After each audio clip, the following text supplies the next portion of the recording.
Red Dwarf Series 1 was a success. Not in numbers, possibly, the show lost about 2 million viewers between the pilot and me squared, but it was hugely popular with those who did watch it. Reputedly, the only thing to get a higher number in the Audience Appreciation Index in British TV history was the Queen's coronation in the 50s. Red Dwarf Series 2 was ordered before Series 1 even aired, and as a result it was quickly in production, and on TV almost as quickly.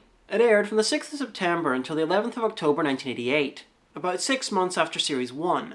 Series 2 is pretty much like Series 1 in tone and style, but the BBC did allow them to expand their horizons somewhat. They were allowed to include a few more unusual elements, and even have the characters go off ship. Once or twice. Even Holly got a visual upgrade, though I feel the character loses some of his charm whenever they try to make him look a bit more real. Last series, a lot was spent on the model shots of the Red Dwarf itself and on making the scutters. With that money freed up, they were able to put it into making the show look a bit more impressive. This series introduced Kryten, named after the Admirable Kryten, a fictional butler. He's the pompous and servile mechanoid who Lister attempts to humanize. His series-to-series journey is basically like Data in Star Trek Next Generation, but hopefully funny. He's introduced in Episode 1, Kryten. He's the onboard mechanoid of the Nova 5, a ship that crashed into a desolate moon ages before. He spends his time maintaining the ship, watching an android soap opera, and ignoring the fact that the crew is dead.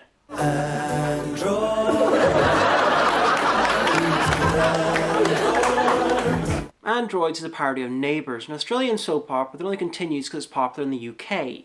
Rimmer and Lister are up to the usual things, annoying each other. Rimmer's trying to learn Esperanto, the second dominant language of the future, and Lister's polishing Chekhov's space bike.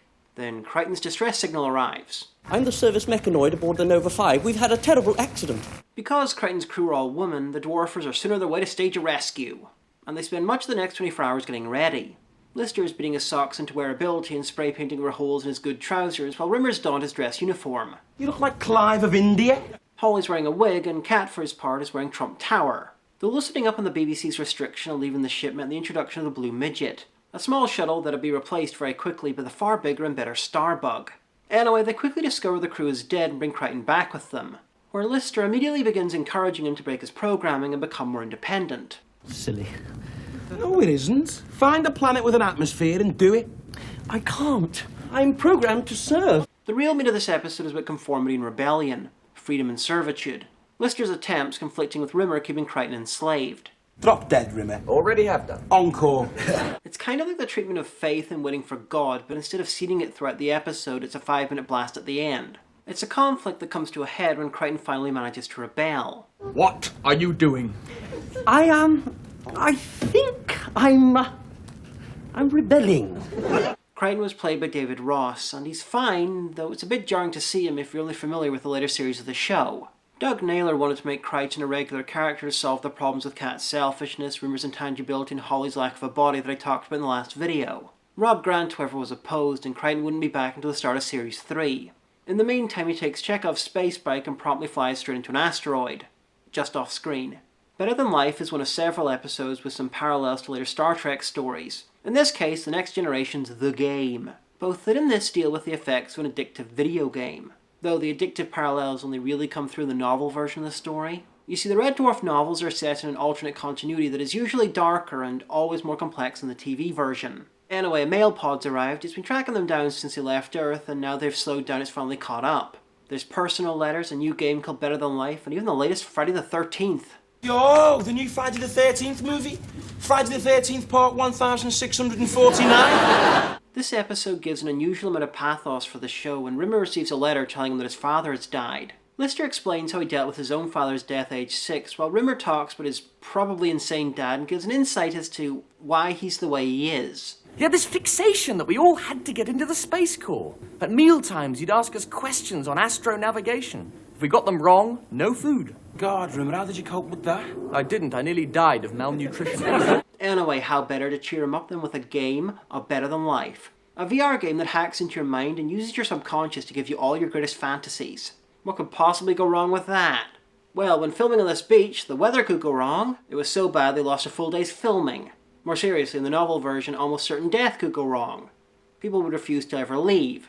But in the TV version, it's a little less serious, as Rimmer's self-loathing infects everyone's game and it gets a bit weird. Of course, before that, we get a glimpse into Kat's mind as Kat rebuffs Marilyn Monroe a few times before running off with a reverse mermaid. Somehow I'd imagine she'd be a woman on top and a fish on the bottom. No, that's a stupid way round. Don't worry, Marilyn will be back later. This is a classic of early Red Dwarf, high concept but low-fi. Clever, and even gave the show its first bit of location filming. When it comes to guest stars, we got John Abineri as Rimmer's dad, a cameo that took literally minutes. And Tony Hawks, who normally voices appliances in the flesh, as Better Than Life's compare. And it won't be the last time he turns up. Rasputin, bring hither the skin-diving suit with the bottom cut out, and unleash the rampant wildebeest. Next up is Thanks for the Memory, and this one turns the Star Trek parallels up to 11, as this is basically the same plot as the Next Generation episode Clues. Both feature starship crews who wake up to realise they're missing time and are lacking memories. Despite the insistence of the artificial crew members that they shouldn't investigate, they do, only to discover what happened and wish that they hadn't. Both episodes even feature broken bones as a clue. It begins with the crew celebrating Rimmer's death day in a concert on a planetoid. In a nice touch, Lister uses chef skills from Series 1 to bake a cake. The next day, the mystery begins. Lister's jigsaw is finished. He and Kat have a broken foot each. 4 pages have been removed from diaries. Clearly it was Aliens! Even the black box from the Blue Midget has vanished. But they do manage to track it down to a small moon containing a gravestone to the memory of Lisa Yates. Who's Lisa Yates? You're not going to believe this, but I used to go out with a girl called Lisa Yates. Okay, what happened is this. Beware spoilers. After the end of the party, Rimmer had a drunken breakdown about his pathetic life and how it compared to Lister's. It was a really good scene. One that began what would one day become a sort of flesh friendship between the two of them. I'd trade everything in to be loved and to have been loved. It was damn cordial and a nice change of pace for this point of the show. Of course, then the aforementioned breakdown happened and Lister felt sorry for him. So he implanted 8 months of his memories into Rimmer to give him a happy, fulfilling relationship with a woman called Lisa Yates. Brilliant sex. Oh, primo, dynamite sex. Fantastic sex. Stupendous sex. Lister, how do you know? I'm just having a guess. Of course, this leads to all kinds of drama, and finally Lister explains the deception, so Rimmer wants the whole thing figuratively and metaphorically buried, leading to the cover-up and the use of memory-destroying drugs. The broken feet happened when Lister and Kat dropped the stone on their way to the grave. This is another high-concept, character-heavy piece, funny and weirdly moving in its way. A great performance from Chris Barry, though Kat and Holly were mainly sidelined. It happens quite a bit, sometimes making them feel like supporting characters in the Rimmer and Lister show. The only guest star is the woman who played Lisa Yates, and she had 1 line, said a few different times in 2 variations. She was fine, but if she wasn't, it'd be pretty hard to tell. Next up is Stasis Leak, the first episode of this series to feature pre-disaster stuff, both flashbacks and time travel. Lister's been searching through Kachansky's things again, and eventually Grant and Naylor decided his obsession with her was a bit weird and stalkery, so they retconned their 170-word relationship into a 3-month one later on. Anyway, Lister found a photograph of her marrying him, a bearded future him, though he could be from an alternate reality. He has the beard for it. Clearly, he realizes that parallel universes won't be introduced until the end of the series, because he assumes that they must go back in time at some point. And so he's been reading Rimmer's diary to find evidence that they did indeed go back in time, giving us a flashback to a time when Rimmer saw his own head coming through the table and assumed he'd been dosed with hallucinogens. Of course, Lister recently had dosed him with hallucinogens, so it was a fair assumption to make. There's a wise old cat saying, which I think applies in this situation. It goes, "What are you talking about, dog breath?" They spend a few hours in the lift going down to floor 16. Red Dwarf is a really big ship, and sure as hell they find the Stasis Leak of the title, which is somehow also a time portal. Must be a spatio-temporal hyperlink. What's that? No idea, just made it up. Didn't want to say magic door. Oh, a magic door! Well, why didn't you say? The portal opens to the base Red Dwarf was docked at before the mission began. They can't bring anything or anyone from the past into the present, so Lister decides to convince Kachansky to use the spare stasis pod on board Red Dwarf before the accident so she can survive. While Rimmer has the exact same idea, but with himself. Hey, there's only room for one, and that's Chrissy. Rimsey. Hey Rimmer, you need to be there to cause the accident.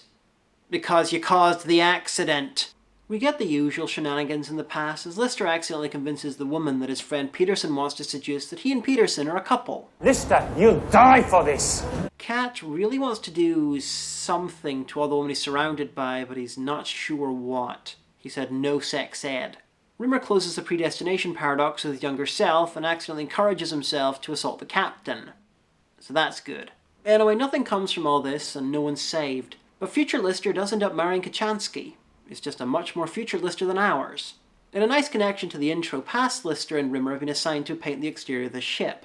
This is a weird episode. It's got an unusual structure and is a bit of a Shaggy Dog story. Future Lister is from about 5 years in the future, so you think the show would catch up with that, seeing as it's got 9 and a bit series, but nah. Red Dwarf's continuity is so broken that it's easier to assume that every season or two it jumps one parallel universe to the left. This is the weakest episode so far this series, but the split screen is spectacular for the time and the budget. We even get a short scene with 3 Listers and 3 Rimmers.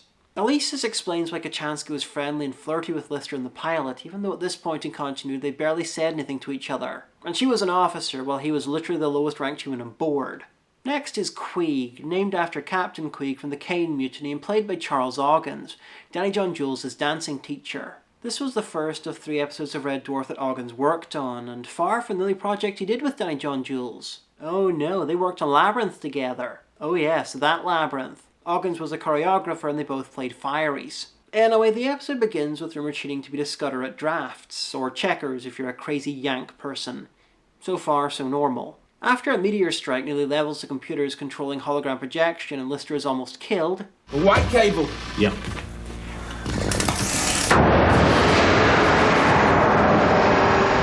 Or is it the yellow cable? The crew were getting tired of Holly's computer senility, so when the ship launches a backup computer, Queeg 500, they're pretty much delighted. At least until Queeg starts making them work for a living. Oh, the fascisty horrors. From now on, Red Dwarf is run by Queeg 500. Apparently being a dancer, Charles Oggins found it really hard to adjust to staying as still as possible for his performance. Anyway, Queeg takes control of Rimmer's body and exercises him into unconsciousness, while Lister and Cat are refused food until they earn it. Holly's not been deleted or turned off or anything though, he's stuck on light duty, driving around as a TV screen as a night watchman. Eventually, Holly challenges Queeg for the control of Red Dwarf and they start a game of chess. And Holly seems doomed. Double check and mate, sucker. Oh yeah, didn't see that. Grant and Naylor spent a hell of a long time trying to work out how to end the episode. There was no way in hell Holly could realistically beat Queeg, and they couldn't replace Holly as a computer. When Rob Grant finally thought of the ending, Doug Naylor bought him a drink. And spoiler warning... What's happening, dudes? We are talking Jape of the Decade. This is another strong episode, and the ending is genuinely brilliant. Oggins was great, and I was left wondering why he didn't do more acting. I have no idea what Charles Oggins was like as a dance teacher, but if it was anything like Queeg, he must have been terrifying. One of the best bits of this episode somehow has nothing to do with Queeg. After the accident with the hologram's computers at the start, we get a wonderful little set piece for Chris Barry's impressions as he channels Lister, Holly and the cat, and the ship's long-dead psychiatrist in quick succession. Well, you see, the shuttle was late, you see. The shuttle was late. He's tending to Brannigan, the ship's psychiatrist. This one over here. Well, this one over here. Yeah, that one. Yeah, that one. Hey!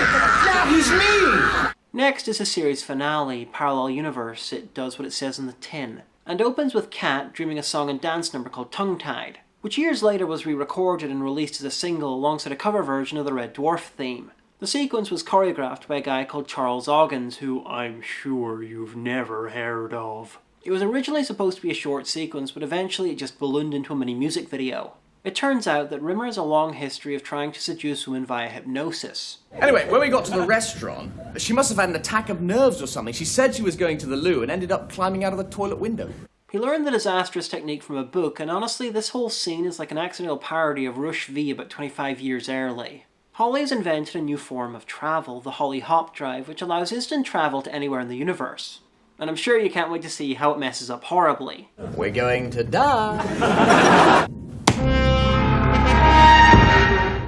They survive the experience and find themselves in the titular parallel universe, beside an identical Red Dwarf with a female crew. The idea came from Grant and Naylor's wish to see what Red Dwarf might have been like. You see, when casting, they threw the net open very wide, and they were open to any of the leads being played by women. At one point they even talked about asking French and Saunders to play Lister and Rimmer.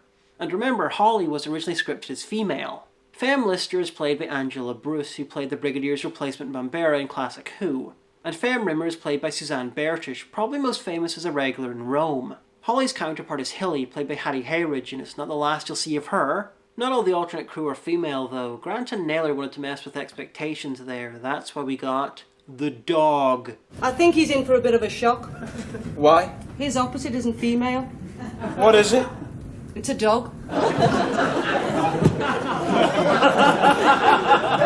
I don't know what that is, but I'm sure he wants to eat me. Much of the humour comes from really tired reversed sexism jokes, the sort of thing that was clever for about 5 minutes sometime before the 70s. Jokes that had got even more tired over the years, but somehow managed to still be relevant. Which might be the worst thing.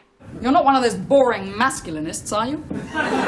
Long story short, they all go partying together. Femme Rimmer uses some pickup techniques she found in books on Rimmer, techniques which involve sexual harassment, because that's hilarious. Kat really wants to play grenade fetch with the dog, and the Listers get drunk together. Naturally, this leads to some of the most interesting self-love of their lives, and Lister getting pregnant. Yes, our Lister. Somehow, A, that's usual in this universe, and B, Lister's reproductive system changed when they entered this universe. And yes, this is how Lister's going to get those 2 babies from future Echoes. This is one of the weaker episodes of the series. Much of the jokes are pretty obvious, they've been done before, and some stuff like the sexual harassment and slut-shaming jokes heaped on Lister in the morning are just uncomfortable. The pregnancy thing was just mind-bendingly ridiculous. It could just be me, but I prefer grounding in something resembling reality in my Red Dwarf. I did quite like the dog though, that was clever. Overall, this is a little stronger than Series 1, just not as consistent. It's just a much more varied series in every way. It's hard to give a best or a worst, but if I need to choose, then thanks for the memory for best, and probably Parallel Universe for the worst. It's cold outside, there's no kind of atmosphere, I'm all alone, more or less. Let me fly far away from here. What kind of milk are we using now? Emergency backup supply. We're on the dog's milk.